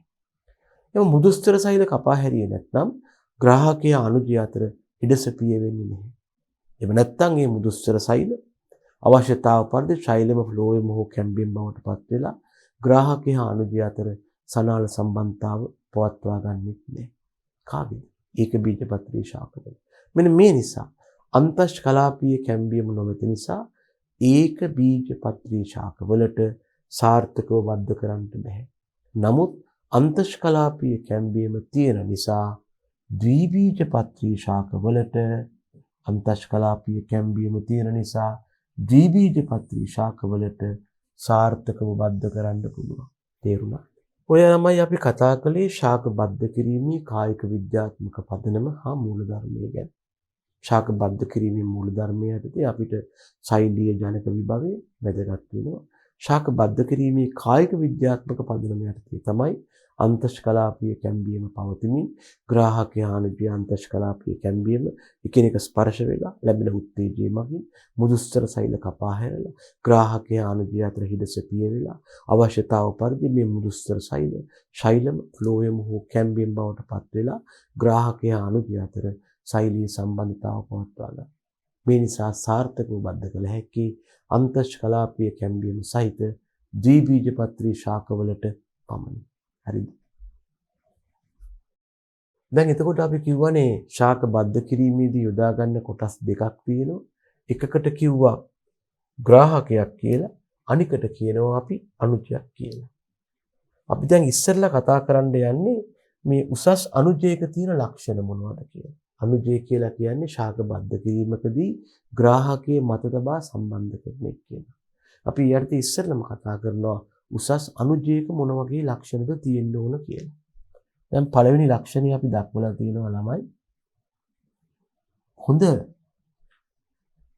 පැතිරුණු කොළදාවක් තියෙන්න ඕන. මොකක්ද මේ කොළදාව කියන්නේ? ශාකයෙන් හොඳට පත්‍ර හටගෙන තියෙන්න ඕන. මේ තියෙන අනුජය නම් මේකෙන් හොඳට පත්‍ර ඔහොම හැදිලා තියෙන්න ඕන. සරු අංකුර මෙතරිකිල්ලක් වෙන්න ඕන මේ. මොකද මේ සෑම ශාක පත්‍රයක් අසලම කක්ෂීය අංකුරයක් තියෙනවා. අපට ඒ කක්ෂීය අංකුරය තමයි බද්ධ කිරීමේදී වර්ධනය වෙන්න යොදාගන්නේ. ඒ නිසා ඒක වෙලා තියෙනවා. අනික තමයි ශීඝ්‍ර හා අඛණ්ඩ වර්ධනයක් තියෙන්න ඕන. ඒ කියන්නේ දැන් මෙහෙම එකක් තියෙනවා ළමයි. අපි කාලයේ සමග ශාකවල වර්ධනය ගත්තා. අපි x අක්ෂයට කාලය දාලා y අක්ෂයට ශාකයක වර්ධනය ගත්තොත් සාමාන්‍ය විදිහට මේ ශාකය ශාක කායික විද්‍යාවේදී අපි කතා කරන ආකාරයෙන් සිග්මාකාර වර්ධනයක් දක්වන්න ඕන. මෙන්න මේ වගේ හොඳ සිග්මාකාර වර්ධනයක් දක්වන්න ඕන. හැබැයි සමහර ශාකවල තියෙනවා මෙන්න මේ වගේ වර්ධන විලාසයක්. මේකට සමහරු ඉංග්‍රීසියෙන් කියනවා පීරියොඩික් growth pattern එකේවත් කාලීන වර්ධන විලාශය කියලා. මොකක්ද වෙන්නේ? ටික කාලයක් වර්ධනය වේගන වෙනවා. ඊළඟට අක්‍රීයව ඉන්නවා. ආය වර්ධනය වෙනවා. ආය අක්‍රීයව ඉන්නවා. මෙන්න මේකට අපි කියනවා කාලීන වර්ධන විලාශයේවත් periodic growth pattern එක කියලා. දැනගන්න සාමාන්‍යයෙන් මේ වගේ වර්ධන විලාශ පෙන්눔 කරන ශාක බද්ධ කරන්න ගන්නෙ නැහැ. මොකද මේ වගේ ශාකයක, ඒ කියන්නේ මේ වගේ ශාක බද්ධ කරන්න ගන්නවා ඒ ශාකයේ මෙන්න මේ වගේ අවස්ථාවක තියෙන ශාකයකින් අනුජ ලබා ගන්නෙ නැහැ. මොකද ශාකයේ කල්ගත වුණාට යම් කාලයක් අක්‍රීයව ඉන්නවා. මේකට කියනවා අපි බංචි පීරියඩ් එකේවත් අක්‍රීය අවධිය කියලා. මේක තමයි වර්ධනයේ සක්‍රීය අවධිය. සමහරු කියනවා active growth phase, passive growth phase. නැත්නම් active growth phase, inactive growth phase. එහෙම නැත්නම් dormant growth phase එකට අක්‍රීය වර්ධක අවධිය තියෙනවා. මේ කාලෙදි හම්බ වන අංකුර අක්‍රීයයි. ඒවා සුප්ත වෙලා ඉන්නවා. ඒ වගේ අංකුර තියෙන ශාක බද්ධ කරපුවාම වර්ධනය වෙන්නේ අනුකූල. ඒ නිසා අපි නිතරම ශාකයක සක්‍රීය අවස්ථාවේ තියෙන අකණ්ඩ වර්ධන විලාශයක් තියෙන වෙලාවක තමයි අනුජ අංකුර ලබා ගන්න. මේක විශේෂයෙන් වැදගත් වෙනවා තේ වගේ ශාකවලට. තේ ශාකය පෙන්눔 කරනවා මෙන්න මේ වගේ වර්ධනය වෙනවා නිකන් ඉන්නවා. වර්ධනය වෙනවා නිකන් ඉන්නවා. මේකට සමහරු කියනවා කාලීන වර්ධන විලාශයේවත්, සමහරු ඉංග්‍රීසියෙන් කියනවා periodic growth pattern කියලා.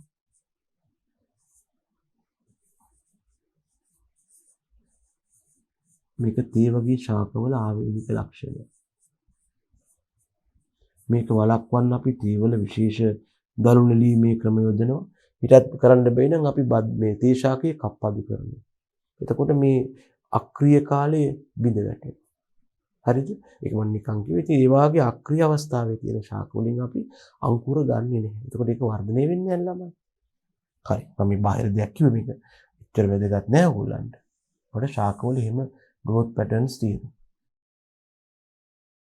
ඉතින් පළවෙනි එක තමයි හොඳින් පැතිරුණු කොළදාවක් තියෙන්න ඕන. අනික තමයි ශීඝ්‍ර හා අඛණ්ඩ continuous growth pattern එකක් තියෙන්න ඕන. කැඩි කැඩි යන්න බෑ. තුන්වෙනි එක තමයි රෝග හා පලිබෝධ වලට ප්‍රතිරෝධී වෙන්න ඕන. රෝග හා පලිබෝධ හානි ආවයි කියලා ඒ මගින් එකට වරොත්තු දෙන්න පුළුවන් වෙන්න ඕන. නැත්තම් එයා බද්ධ කළාටත් පස්සේ රෝග හා පලිබෝධ හානි වලට ලක් වෙලා අස්වැන්න අඩු වෙන්න පුළුවන්. ඊළඟ ලක්ෂණය තමයි තිරසාර අස්වැන්න.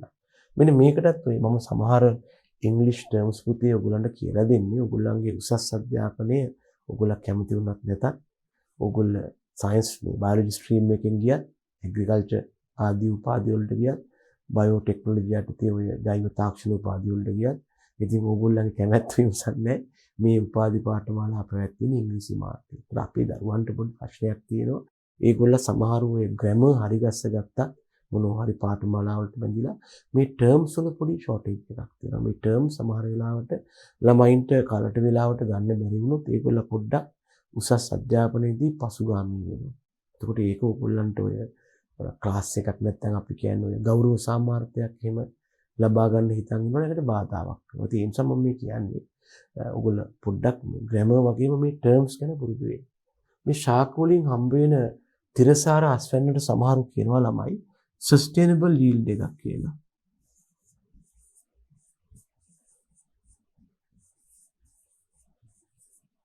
මේකට කියනවා sustainable yield එකක් කියලා. ඒ කියන්නේ අඛණ්ඩව හොඳට අස්වැන්න ලබා දෙනවා. නැත්තම් මේකේ විරුද්ධ පදයක් තියෙනවා alternative yield හෙවත් alternative bearing කියලා. ඒ කියන්නේ අඛණ්ඩ අස්වැන්නක් නෙමෙයි. ඒකට අපි කියනවා මේකට කියමු අපි අඛණ්ඩ අස්වැන්න කියලා. ඔයගොල්ලෝ පුතේ මේ පාඩමට අහුම්කම් දෙන අතර මේ වගේ යම් යම් බාහිර තොරතුරු කැමති තියෙනවා. කැමති අය පොඩි සටහනක් දාගන්න වෙනවා. නිකාම්ම හොයාගෙන ඉන්න එපා. තව අස්වැන්නු ආකාරයක් තියෙනවා ඒකාන්තර අස්වැන්න කියලා.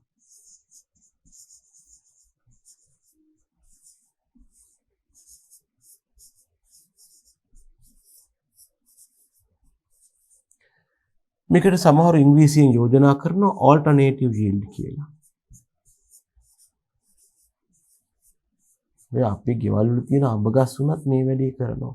මේ වගේ අඹ ශාක හොඳ නෑ බද්ධ කිරීමේදී සයන්ස් ගන්න. මොකක්ද ඕල්ටර්නේටිව් යීල්ඩ් කියන්නේ? එක මුරේක නැත්තම් එක අවුරුද්දක මාර විදිහට අඹ හැදෙනවා. පුදුම අඹ ආශ්‍රයයක් ලැබෙනවා. අනේ අනික් අවුරුද්දේ පොඩි ප්‍රමාණයක් හැදෙනවා. ආයි ඊළඟ අවුරුද්දේ හොඳයි. එහෙම හොඳ නෑ. ඕකට අපි කියනවා අඛණ්ඩ ඵලදාවක් දෙන්න නැතුව කඩින් කඩ වාරවලදී අඛණ්ඩ හොඳ ඵලදා ලබා දීමට කියනවා ඒකාන්තර ආශ්‍රයන්න නැත්තම් ඒකාන්තර ඵලදාව ඕල්ටර්නේටිව් බෙයරින් නැත්තම් ඕල්ටර්නේටිව් යීල්ඩ් කියලා. මෙන්න මේ වගේ පෙන්눔 කරන ශාක වලින් අපි අනුජ ලබා ගන්නෙ නෑ. හැම අවුරුද්දකම එක වගේ අස්වැන්නක් තියන අය තමයි අපි ගන්නේ. නැතුව මේ අවුරුද්දේ අස්වැන්න හොඳයි ඊළඟ අවුරුද්දේ අඩුයි ආයෙ හොඳයි.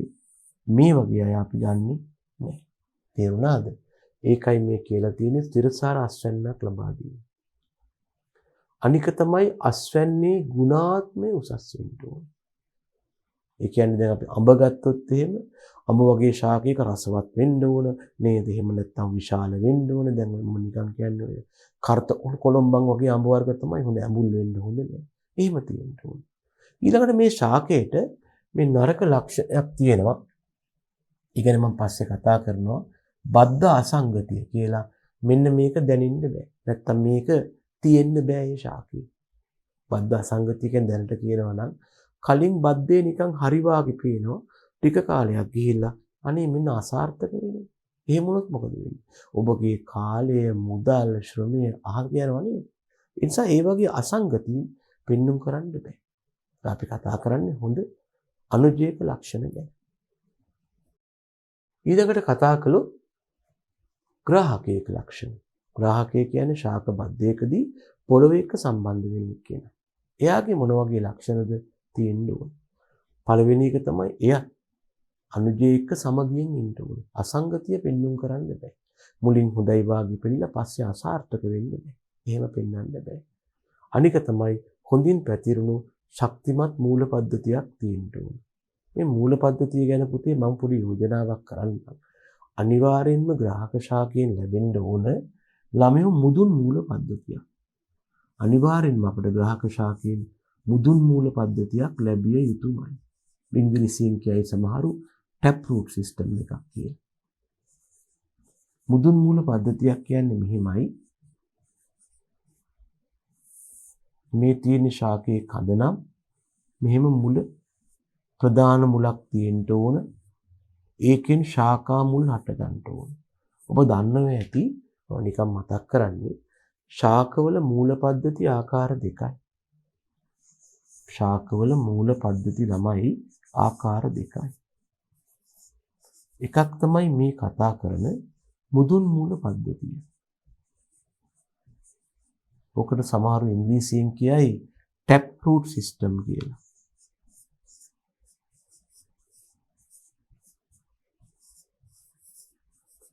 තව එකක් තියෙනවා ශාකවල තිබිය හැකි තවත් මූල පද්ධති වර්ගයක්. ඒකට අපි කියනවා තන්තු මූල පද්ධතිය කියලා.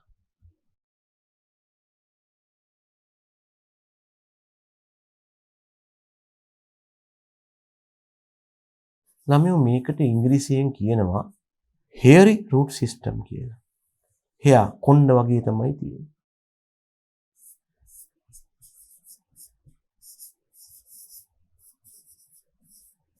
මේකට අපි ඉංග්‍රීසියෙන් කියනවා hairy root system කියලා.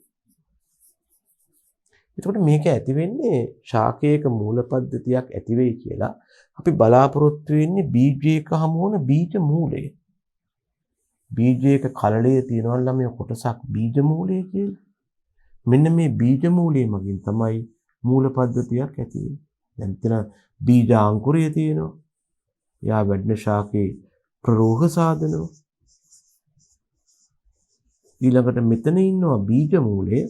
එයා තමයි වැඩන ශාකයේ මූල පද්ධතිය සාධන්නේ. මෙහෙම ඉන්නවා බීජ පත්‍ර කලලයේ කොටස් ඕමනේ. ඒගොල්ල තමයි වර්ධනය වන බීජාංකුරය හෝ බීජ මූලයට සංචිත ආහාර බෙදා දෙන්නේ. මෙහෙම කලලයේ ප්‍රධාන කොටස් තුනයිනේ. එතකොට මේ බීජ මූලය වර්ධනය වෙන්න පුළුවන් ක්‍රම දෙකක් තියෙනවා. එකක් තමයි බීජ මූලය අඛණ්ඩව දිගින් වර්ධනය වන අතර ඒකෙන් පාර්ශ්වික මුල් හට ගන්නවා. මේක තමයි ඔය කියන මුදුන් මූල පද්ධතිය. සාමාන්‍යයෙන් ද්විබීජපත්‍රී ශාකවල හමු වෙන්නේ මේ වගේ මුදුන් මූල පද්ධතිය. ඒ වගේම තව වර්ධන ආකාරයක් තියෙනවා ළමයි. මෙතෙන්දි වෙන්නේ මේකයි. බීජ මූලයේ අනේ ටික කවසක් වර්ධනය වෙනවා මෙහෙම. වර්ධනය වෙලා නවතිනවා. ඊළඟට එයාගේ පාර්ශ්වික මුල් වල වර්ධනය ශීඝ්‍රවත් වෙලා මේක නිකන් රැවුලක් වගේ මෙන්න මෙහෙම වෙනවා. ප්‍රධාන මුලේ වර්ධනයේ ටික දවසකින් නැවතිලා පාර්ශ්වික මුල් මගින් තමයි වර්ධනයක් ලැබෙන්නේ. මෙන්න මේකට අපි කියනවා තන්තු මූල පද්ධතියක් කියලා. කියන රූට් සිස්ටම් එකක් කියලා. මේක මේ බීජ මූලයේ වර්ධන විලාස දෙකක්.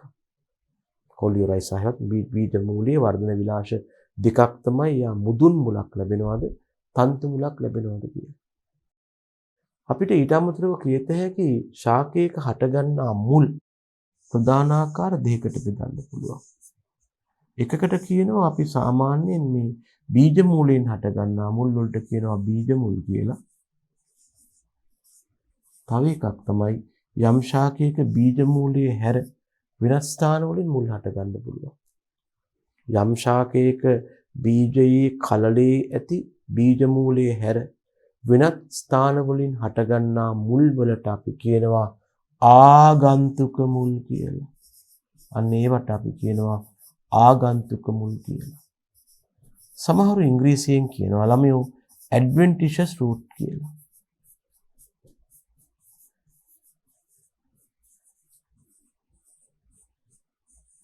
seed roots and adventitious roots. අපිට roots ආකාර දෙකකට බෙදන්න පුළුවන්. root system බෙදන්න පුළුවන්. tap root systems and air root systems කියනවා. මූල පද්ධති, මුදුන් මූල පද්ධති, තන්තු මූල පද්ධති වෙනවා. ශාක මුල්, බීජ මුල් හා ආගන්තුක මුල් වෙනවා. දැන් අපි වර්ධක ප්‍රචාරණයේදී දඩු කෑල්ලක් හිටවපුවාම ඒ දඩු කෑල්ලෙන් හට ගන්න මුල් අතු බැඳීම් මෙහෙවත් ලේයර් කිරීමේදී ලේයර් කිරීමේදී හට ගන්න මුල් ආගන්තුක මුල් වෙනවා. ඒ වහටගත්ත බීජ මූලයේ නෙවෙයි.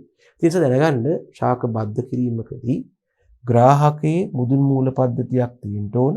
මුදුන් මූල පද්ධතියක් ලබා දෙන්නේ බීජ මූලය මගින් විතරයි. බීජ මූලයක් ලබා දෙන්නේ බීජයක් මගින් විතරයි. ඒ නිසා ග්‍රාහකයක් ලබා ගන්නේ බීජයක් සිටවීමෙන් හෙවත් ග්‍රාහකයක් කියලා කියන්නේ බීජ ප්‍රචාරණයෙන් ලබාගත් ශාකය.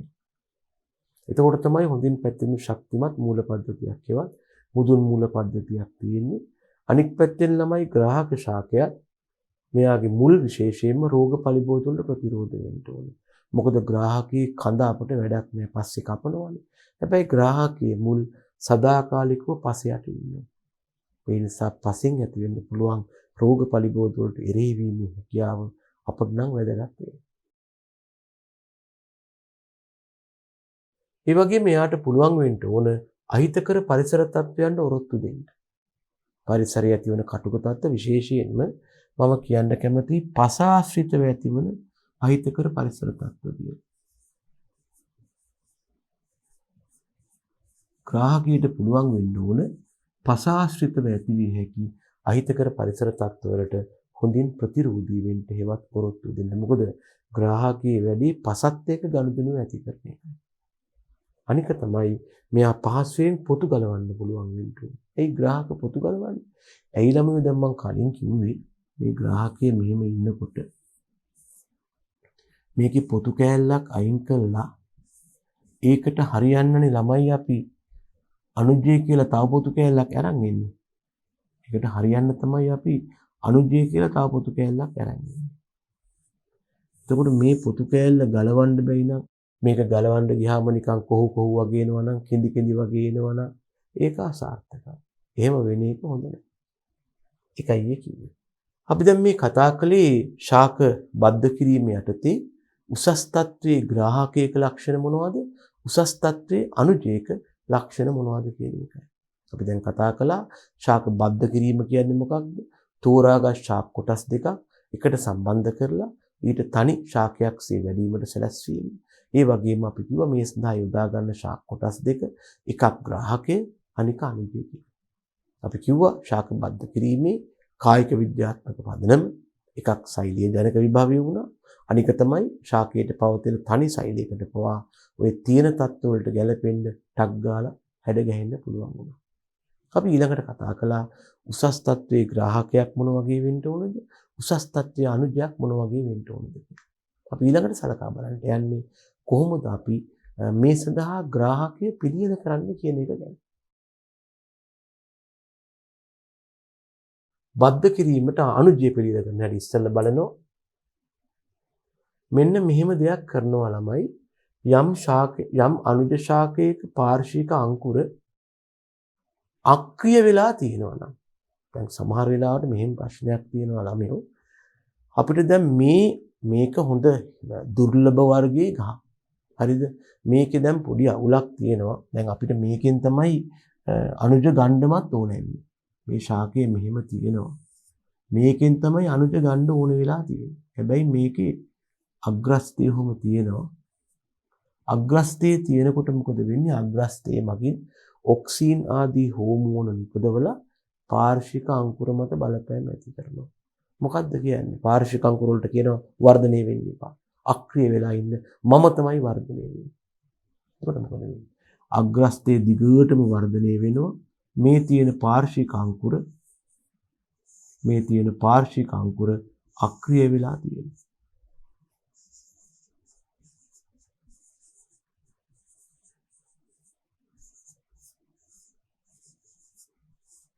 මේ තියෙන අග්‍රස්ත අංකුරේ.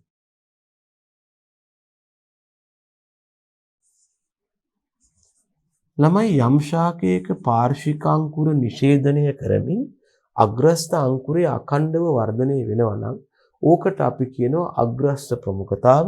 ඉංග්‍රීසියෙන් කියනවා එපිකල් ඩොමිනන්සි එක කියලා. එතකොට අපි කියනවා එපිකල් ඩොමිනන්සි කියලා. මේක හොඳ ලක්ෂණයක් නෙවෙයි. මොකද පාර්ශ්වික අංකුර වලට වර්ධනය වෙන්න දෙන්නේ නැහැ. ඒගොල්ලෝ අනුජ වශයෙන් ගත්තත් අක්‍රියව ඉන්නවා. මේ தත්ත්වය වළක්වන්න මොකද අපි කරන්නේ? එහෙම යම්කිසි අවස්ථාවක අපිට යොදා ගන්නම අවශ්‍යයි කියලා කියන අනුජ ශාකයක පාර්ශ්වික අංකුර අක්‍රිය නම් අපි කරන්නේ බද්ධ කරන්න දවස් 7කට ඉස්සරලා මෙන්න මේ අග්‍රස්තේ කපලා දාන්න, අග්‍රස්තේ කඩලා දාන්න. දැන් මොකද වෙන්නේ? අපි ඒකට කියනවා අග්‍රස්ත ප්‍රමුඛතාව ඉවත් කළා කියලා. එතකොට අග්‍රස්තයක් නැහැ, ඔක්සින් නිපදවන්න කෙනෙක් නැහැ. පාර්ශ්වික අංකුර වලට ඇවිල්ලා තර්ජනය කරලා වර්ධනය වෙන්නේ එපා කියන කෙනෙක්. ප්‍රතිඵලය වෙන්නේ මොකක්ද? පාර්ශ්වික අංකුර සක්‍රිය වෙනවා. දැන් මේ වගේ පාර්ශ්වික අංකුර සක්‍රිය වෙලා තියෙන තව අවස්ථාවක් තමයි අනුජ ශාකයේ දලු දාන වෙලාව. අනුජ ශාකයේ දලු දානවා කියලා කියන්නේ පාර්ශ්වික අංකුර සක්‍රිය. අන්න ඒ වගේ වෙලාවක අපිට අනුජ ලබා ගන්න පුළුවන්. අනුජ අංකුර අක්‍රිය නම් අග්‍රස්ත ප්‍රමුඛතාව කලින් ඉවත් කරන්න. ශාකයේ දලු දාන වෙලාවක් නම් අනේ හොඳයි. ඊළඟට කොහොමද අපි ශාක බද්ධ කිරීමට ග්‍රාහකයක් යොදාගන්නේ? ශාකයේ බද්ධ කරන්න මාස 2කට ඉස්සෙල්ලා ඉඳලා අපි පෝර දාන එක නවත්තනවා. එයි මේ ග්‍රාහකය ලබා ගන්න මාස 2කට ඉස්සෙල්ලා පෝර දාන එක නවත්තනවා කියන්නේ? ළමයෝ හිතන්න මේ තියෙන පොළොව මට්ටම කියලා. මෙන්න තියෙනවා ග්‍රාහක ශාකයේ කඳ. මෙන්න තියෙනවා මූල පද්ධතිය. මට ග්‍රාහක ශාකය අවශ්‍ය වෙන්නේ ඇත්තටම මේ කඳයි මේ මූල පද්ධතියයි විතරයි. මට මෙයාගේ පත්‍ර වැඩක් නෑ. මොකද මං ඒක බලාපොරොත්තු වෙන්නේ අනුජය. මෙයාගේ මට පත්‍ර ආදාළ නෑ. මම දැන් ග්‍රාහක ශාකවලට පෝර දැම්මොත් මොකද වෙන්නේ? මේ දාන පෝර මගින් ග්‍රාහක ශාකයේ වර්ධනය සක්‍රිය වෙලා මෙයා මොකද කරන්නේ? තමන් ගාව තියෙන සංචිතාහාර වැය කර පත්‍ර හදන්න උත්සාහ කරනවා. එතකොට ප්‍රශ්න දෙකක් තියෙනවා. එකක් තමයි මට අනවශ්‍ය දෙයක් මේ ශාකයේ හැදෙනවා. මට ඒක වැඩක්ම නෑ.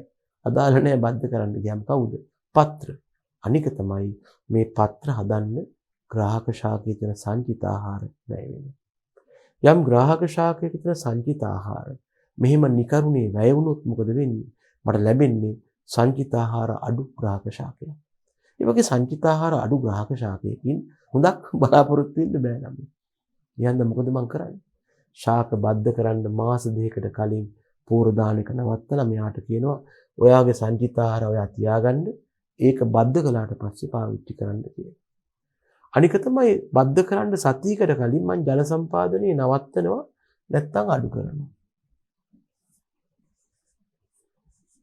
එතකොටත් අනවශ්‍ය විදිහට මෙහා පාර්ශ්වික අංකුර හෝ පත්‍ර නිපදවන එක වළක්වගෙන සංචිත ආහාර තියාගන්න. අනික තමයි ග්‍රාහක ශාකයේ දළු දාන වෙලාවට මම යාව ගන්න යන්නේ. මොකද ආපහු ග්‍රාහක ශාකයේ දළු දානවා කියන්නේ මොකක්ද? එයාගේ තියෙන සංචිත ආහාර වැය කරගන්නවා. ඉතින් මම ඒ නිසා ග්‍රාහක ශාකයේ පිළියෙල කරද්දී උපරිම උත්සාහ කරනවා ළමයෝ එයාගේ සංචිත ආහාර ආරක්ෂා කරගන්න. මට ඒවා මෙතන වැය කරන්න වැඩක් නෑ. අනේ ඔයා ගබඩා කරලා තියාගන්න කොයි වෙලාවටද? බද්දේ යෙදුවාට පස්සේ අපේ බද්ද ශාකයේ සුභසිද්ධියට දැන් නාස්ති කරන්න එපා. ඒ නිසා සංචිත ආහාර රැක ගැනීමයි මගේ අරමුණ. ඒකට ඒවා වැය විය හැකි ක්‍රම ඔන්න ළමයෝ මම වළක්වනවා. තේරුණාද මේ ඔක්කොම කරලා තියෙන්නේ? පෝර දාන එක නවත්තනවා, වතුර දාන එක පාලනය කරනවා, දළු දාන වෙලාව හොඳ නෑ කියලා කියනවා. හොඳයි. ඉතින් අපි ওই විදිහට තමයි අපි ග්‍රාහක ශාක පිළියෙල කරගන්නේ. අපි එහෙනම් දැන් කතා කළා ශාක බද්ධ කිරීම කියන්නේ මොකක්ද? ඒ සඳහා ගැලපෙන අනුජය මොකක්ද? ග්‍රාහකය මොකක්ද? ඒවා පිළියෙල කරන්නේ කොහොමද කියලා. අපි එහෙනම් ඊළඟ පරිච්ඡේදයකින් කතා කරන්න බලාපොරොත්තු වෙනවා පුතේ. කොහොමද මේ ශාක බද්ධ කිරීම ආදිය ගැන.